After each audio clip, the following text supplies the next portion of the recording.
अगर आप एक स्टूडेंट है या फिर एक हाउसवाइफ है या फिर एक बिजनेसमैन है और आपके पास भी अपने और अपने परिवार के लिए समय नहीं है तो ये वीडियो आपके लिए है। नमस्कार, मैं आनंद भाटिया, स्वागत है आपका आज के हमारे इस ब्रांड न्यू कोर्स में। जी हाँ, हम बात करने वाले हैं एक ऐसे टॉपिक के बारे में जो भगवान ने हम सबको बराबर दिया है, ना रत्ती भर ज्यादा ना रत्ती भर कम, इसमें सबसे ज्यादा दम। समय है बहुत बलवान, इस पे दीजिए ध्यान। जी हाँ, आज के इस कोर्स का नाम है टाइम मैनेजमेंट। अपने समय को कैसे मैनेज करें या फिर कहें तो अपने समय का सही सदुपयोग कैसे करें। इस वीडियो को स्टार्ट करने से पहले मैं आपसे वादा करता हूं कि इस टाइम मैनेजमेंट के फुल वीडियो कोर्स को अटेंड करने के बाद अगर आपने नोट्स बनाए और उसे इंप्लीमेंट किया तो आपकी प्रोडक्टिविटी 50% तक बढ़ जाएगी। इस वीडियो के बाद आप कभी नहीं बोल पाएंगे कि मेरे पास समय नहीं है। तो बने रहिए हमारे साथ इस वीडियो के अंत तक। स्टार्ट करते हैं टाइम मैनेजमेंट। वो कहा जाता है ना, टाइम इज मनी, बट मैं कहूंगा time is not money. Even time is more precious than money, time is more valuable than money. क्योंकि एक बार को आपका खोया हुआ पैसा तो आपको वापस मिल सकता है, लेकिन एक बार जो समय आपके हाथ से चला गया आपको वापस कभी नहीं मिलेगा। हमारी सबकी लाइफ में टाइम को मैनेज करना इसलिए भी जरूरी है ताकि हम अपने सभी गोल्स को अचीव कर सकें, फिर चाहे शॉर्ट टर्म गोल्स हो फिर चाहे लॉन्ग टर्म गोल्स हो। हम सभी को टाइम मैनेज करना आना चाहिए ताकि हम सभी अपनी फैमिली को, अपने बच्चों को, अपने फ्रेंड्स को समय दे सकें। मुझे तो कई बार इस प्रकार के लोग भी मिलते हैं जो कहते हैं आनंद जी मुझे तो 24 घंटे पूरे ही नहीं पड़ते, काश भगवान ने मुझे 3-4 घंटे और दे दिए होते। समय की इंपॉर्टेंस क्यों जरूरी है? मान लो कोई पिता अपने बच्चे को हॉस्पिटल लेके जा रहा है जो बहुत इमरजेंसी कंडीशन में है, तो उस पिता से पूछो एक एक सेकंड उसके लिए कितना जरूरी है। या किसी व्यक्ति को सांप ने काट लिया और वो कहे कि मैं थोड़ी देर बाद हॉस्पिटल चला जाऊंगा, जी नहीं, वो ऐसा कभी नहीं कहेगा। उसके लिए एक एक सेकंड बहुत इंपॉर्टेंट है। टाइम मैनेजमेंट स्टार्ट करने से पहले हमें डिफाइन करना चाहिए अपने टाइम वेस्टर्स को। तो हमारा सबसे बड़ा टाइम वेस्टर जो है, जी हाँ, आपके हाथ में जो है आपका मोबाइल फोन। लोग क्या करते हैं, अक्सर काम करते करते बीच बीच में अपना मोबाइल उठा लेते हैं। 10 मिनट फेसबुक खोला, 10 मिनट व्हाट्सअप खोला, 10 मिनट इंस्टाग्राम खोला, फिर लगे इंस्टाग्राम पर रील देखने में और फिर लगे स्टोरी अपडेट करने में और फिर बार बार यही चेक करते रहेंगे कि कितने लोगों ने सीन किया, कितने लोगों ने लाइक, कितने लोगों ने कॉमेंट। और एक और भी बड़ा टाइम वेस्टर है जो है हमारे मोबाइल का नोटिफिकेशन। जी हाँ, हमारा बहुत सा टाइम इस नोटिफिकेशन की वजह से वेस्ट हो जाता है। काम करते करते बीच में मैसेज आया, मैसेज सीन किया और फिर लगे सोशल मीडिया पे। और हमारा एक और बड़ा टाइम वेस्टर है जो है हमारा अनऑर्गेनाइज रहना। जी हाँ, फिर चाहे ऑफिस हो या घर, हर चीज़ को अपनी जगह पे नहीं रखोगे तो उसे ढूंढने में जो समय खराब होगा वो है आपका टाइम वेस्टर। उदाहरण के तौर पर कार की चाबी, मोबाइल का चार्जर, आपके कपड़े, आपके शूज़, आपकी सॉक्स, ज़रूरी फाइल्स, अगर इन सभी चीज़ों को अपनी जगह पे नहीं रखोगे तो इन्हें ढूंढने में जो टाइम वेस्ट होगा ही, और आपकी धर्मपत्नी का गुस्सा भी 7वें आसमान पर होगा। और हमें बचना चाहिए मल्टीटास्किंग से। आपने कई बार देखा होगा जो स्टूडेंट होते हैं ना, वो पढ़ाई करते करते टीवी देख रहे होते हैं या गाने सुन रहे होते हैं। एक्चुअली वो ना तो टीवी देख रहे हैं ना वो पढ़ाई कर रहे हैं, वो टाइम वेस्ट कर रहे हैं। हमें बचना चाहिए इन सभी टाइम वेस्टर्स से और हमें बचना चाहिए मल्टीटास्किंग से। स्वामी विवेकानंद जी कहा करते थे कि स्वामी विवेकानंद जी बहुत फोकस्ड आदमी थे अपनी लाइफ में। वो कहते थे जब मैं पानी पीता हूं तो मैं सिर्फ पानी पीता हूं। मतलब समझे इसका कितनी गहरी बात है, एक ही फोकस। अगर आप बहुत सारे काम कर रहे हैं मतलब आप कोई काम नहीं कर रहे। अगर आपके बहुत सारे गोल्स हैं मतलब आपका कोई गोल नहीं है। आदमी कुछ भी अचीव कर सकता है लेकिन सब कुछ अचीव नहीं कर सकता। You can achieve everything but you can not achieve everything. आपको एक ही गोल रखना पड़ेगा और फिर अपना 100% डाल दो, झोंक दो अपना 100% उसी एक ही गोल के अंदर, आप उसे अचीव कर लेंगे। आप कुछ भी अचीव कर सकते हैं लेकिन आप सब कुछ अचीव नहीं कर सकते। और हमारा गोल सेटिंग का फुल वीडियो कोर्स भी है जो इस वीडियो के बाद जाकर आप देख सकते हैं, मैं उसका लिंक डिस्क्रिप्शन में डाल दूंगा। तो अब बात करते हैं अपने टाइम वेस्टर से बचने के उपाय। टाइम मैनेजमेंट जो है ना वो एक्चुअली होता है प्रायोरिटी मैनेजमेंट। आप अपने काम को कैसे प्रायोरिटाइज करते हैं। सबसे पहले हमें अपने रोज के जितने भी काम होते हैं, मान लें हमारे 20 काम होते हैं, तो इन 20 कामों की टू डू लिस्ट बनानी चाहिए और फिर उसे कैटेगरी वाइज प्रायोरिटाइज करेंगे हम लोग। नंबर 1 सबसे पहले होता है हमारा जो भी काम अर्जेंट भी है और इंपॉर्टेंट भी है, कि बहुत अर्जेंट है और बहुत इंपॉर्टेंट है। Number 2 important but not urgent. Number 3 urgent but not important.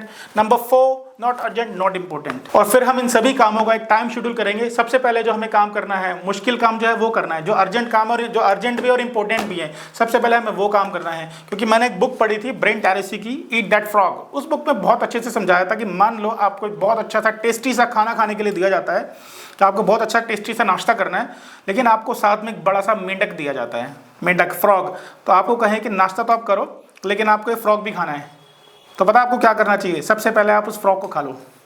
यानी सबसे मुश्किल काम जो है वो सबसे पहले करना है। ईट दैट फ्रॉग का मतलब ये नहीं कि आपको सच में फ्रॉग खाने के लिए दिया जा रहा है, ये सिर्फ एक एग्जाम्पल के लिए दिया जा रहा है कि मुश्किल काम को सबसे पहले करना है। लेकिन हम क्या करते हैं, ये गलती हम सभी करते हैं, ये हम क्या करते हैं, हम सब अगर हमें कोई टास्क दिया जाता है तो सबसे पहले हम सबसे आसान वाले काम है वो सबसे पहले कर लेते हैं, और फिर मुश्किल काम जो है उनके लिए या तो टाइम नहीं बचता या हमारे अंदर एनर्जी नहीं बचती और वो पेंडिंग रह जाते हैं। तो सबसे पहले हमें मुश्किल वाला काम, भारी वाला काम करना है, आसान वाले काम तो हम बाद में कर ही लेंगे। और एक सबसे जरूरी चीज है जो हमारे फर्स्ट में अर्जेंट और इंपॉर्टेंट टास्क है ना, वो हमें रिड्यूस करना चाहिए, क्योंकि यहाँ हम हमेशा फायर फाइटिंग मोड पे रहते हैं और कुछ काम पहले पेंडिंग रह जाते हैं। जैसे मान लो कुछ काम हमारे पहले से पेंडिंग रह जाते हैं, तभी वो इस कैटेगरी में शिफ्ट हो जाते हैं और इस काम का वर्कलोड बहुत ज्यादा रहता है और इस काम में हमेशा हम मतलब फायर फाइटिंग मोड पे ही रहेंगे। हाँ, कुछ काम ऐसे होते हैं जो हम नहीं टाल सकते, जैसे बेटे का बर्थडे या किसी की मैरिज या फिर कोई हेल्थ इश्यू हो जाता है, भगवान न करे कोई हेल्थ इश्यू हो जाता है, तो हमें उसी टाइम डॉक्टर के पास जाना पड़ता है। ये काम बहुत अर्जेंट भी इंपॉर्टेंट भी है, इसको हम नहीं टाल सकते। एंड नंबर 2, जो काम होता है ना इंपॉर्टेंट बट नॉट अर्जेंट, ये ऐसा काम है जो इंपॉर्टेंट तो है बट अर्जेंट नहीं है, जैसे कि एक्सरसाइज करना, मेडिटेशन करना, हेल्थ पे ध्यान देना, स्टूडेंट्स के लिए स्टडी करना ताकि एग्जाम टाइम पे ज़्यादा लोड ना पड़े। ये काम इंपॉर्टेंट है बट अर्जेंट है अभी, ऐसा नहीं है। लेकिन अगर इस काम को बहुत लंबे समय तक टालते रहेंगे तो ये फर्स्ट कैटेगरी में शिफ्ट हो जाएगा। और अगर इस काम को बहुत लंबे समय तक टालते रहेंगे, एक्सरसाइज नहीं करेंगे, मेडिटेशन नहीं करेंगे, तो ये बाद में बहुत बड़ी प्रॉब्लम क्रिएट कर सकता है। तो इस काम को हमें साथ साथ पहले ही निपटा लेना है ताकि ये फर्स्ट कैटेगरी में शिफ्ट ना हो। एंड नंबर 3, जो काम हमारा अर्जेंट है, बिल्कुल अभी करना है बट नॉट इम्पोर्टेंट, तो ये जो काम होता है ना ये बिल्कुल अर्जेंट है। जैसे कि आपके मान लो इलेक्ट्रिसिटी में कोई फॉल्ट आ गया घर पे, या पानी का कोई टैप टूट गया, पानी बह रहा है, बहुत अर्जेंट है, अभी करना है, लेकिन ये आपके लिए अर्जेंट नहीं है। आप इस काम को प्लम्बर को, इलेक्ट्रिशियन को डेलीगेट कर सकते हैं, उनको एक फ़ोन कॉल करके अलाइन कर सकते हैं, तो ये काम आप डेलीगेट कर सकते हो। तो ये अर्जेंट है, बिल्कुल अभी करना है, लेकिन आपके लिए अर्जेंट नहीं है, आपके लिए इंपॉर्टेंट नहीं है। एंड नंबर 4 पर जो है वो काम नॉट अर्जेंट नॉट इंपॉर्टेंट, जैसे कि मूवी देखना, सोशल मीडिया चलाना, रील्स देखना, नेटफ्लिक्स देखना, ये काम ना तो अर्जेंट है ना ही इंपॉर्टेंट है, और हम इसी काम को सबसे ज़्यादा करते हैं। हमें क्या करना है, इस काम को कम करना है, कोशिश करनी है इस काम को कम करें या तो ना ही करें। और लास्ट में मैं आपको बताता हूं कि टाइम मैनेजमेंट का एक प्रिंसिपल के बारे में, which is called Pareto principle. क्या होता है पेरेटो प्रिंसिपल? ये एक रूल है, टाइम मैनेजमेंट का ही एक पार्ट है, इसे कहते हैं 80-20 रूल। ये डेवलप किया था मिस्टर विल्फ्रेडो पेरेटो ने। ये इटालियन के इकोनॉमिस्ट थे। ये एक बार मैगजीन पढ़ रहे थे तो इन्होंने देखा कि इंग्लैंड का इनकम और वेल्थ डिस्ट्रीब्यूशन के बारे में, तो इन्होंने देखा कि कंट्री का 80% वेल्थ और लैंड जो ऑन करते हैं वो सिर्फ 20% ऑफ द पॉपुलेशन के पास ही है। तो अगर हम अपने यहाँ भी ध्यान से दें तो आपको पता चलेगा कि ये रूल हर जगह अप्लाई होता है। किसी भी कंपनी के अंदर 80% प्रॉफिट हमारे 20% कस्टमर से ही आता है, क्योंकि 20% कस्टमर ही हमारे रिपीट आते हैं। 80% कंप्लेन हमारे 20% कस्टमर से ही आती है। 80% प्रॉफिट हमारे 20% प्रोडक्ट से ही आता है। 80% आउटपुट हमारे 20% एम्प्लॉय ही देते हैं। किसी भी कंट्री के अंदर 80% टैक्स हमारी 20% पॉपुलेशन ही भरती है। तो इसी पे जो है 80-20 का रूल जो है वो डेवलप किया गया था।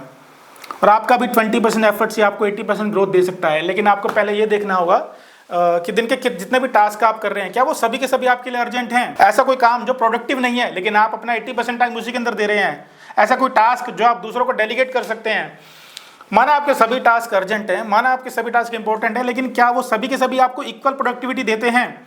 हम सभी की लाइफ में ऐसा एक टाइम स्लॉट आता है जो बहुत प्रोडक्टिव होता है, जैसे कि बहुत पीक होता है। जैसे कि कुछ लोग सुबह के टाइम पे जल्दी उठकर पढ़ाई कर लेते हैं या जल्दी सुबह उठ करके कोई भी काम को प्रोडक्टिव तरीके से कर सकते हैं, और कुछ लोग इवनिंग के समय में ज़्यादा प्रोडक्टिव होते हैं। तो हमें डिफाइन करना होगा अपने ऐसे प्रोडक्टिव टाइम को जिस समय में आप डिस्ट्रैक्शन बिल्कुल ना हो।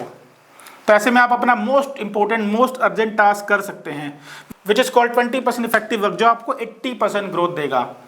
और कई बार हमने देखा होगा कि कई बार एक ही काम को हम काफ़ी लंबे समय तक करते रहते हैं। तो हमें क्या करना है, हमें बीच बीच में एक ब्रेक ज़रूर लेना है। इससे ना एफिशिएंसी हमारी और भी बढ़ जाती है, क्योंकि हमारा जो ब्रेन होता है ना वो 2 मोड्स में काम करता है, एक फोकस्ड एंड सेकंड डिफ्यूज्ड। तो आपने देखा होगा कि जब भी आप अपने दोस्तों के साथ चिल कर रहे होते हैं या काम करने के बाद बीच में आप टी ब्रेक पे जाते हैं, तो आपने देखा होगा, या लंच कर रहे होते हैं तो आपने देखा होगा कि आपको उस टाइम पे भी न्यू आइडियाज आते हैं, और फिर जब आप काम को करने के लिए वापस आते हैं आप और भी ज़्यादा एनर्जी से आप काम करते हैं। तो काम के बीच में एक ब्रेक आपको ज़रूर लेना है। और आपने देखा होगा ऐसा कौन सा डिस्ट्रैक्शन है जो आप एलिमिनेट कर सकते हैं। मल्टीटास्किंग से आपको हमेशा बचना चाहिए, because we are not Rajinikanth. Rajinikanth जो है ना वो एक ही है, वो क्या नाम है उसका, चिट्टी मल्टीटास्किंग कर सकता है, लेकिन हम नहीं कर सकते। आप इसके लिए कुछ टूल्स का भी इस्तेमाल कर सकते हैं जो ज़्यादातर फ्री होते हैं, जैसे आपको गूगल कैलेंडर, गूगल शीट, आप इनका इस्तेमाल भी कर सकते हैं।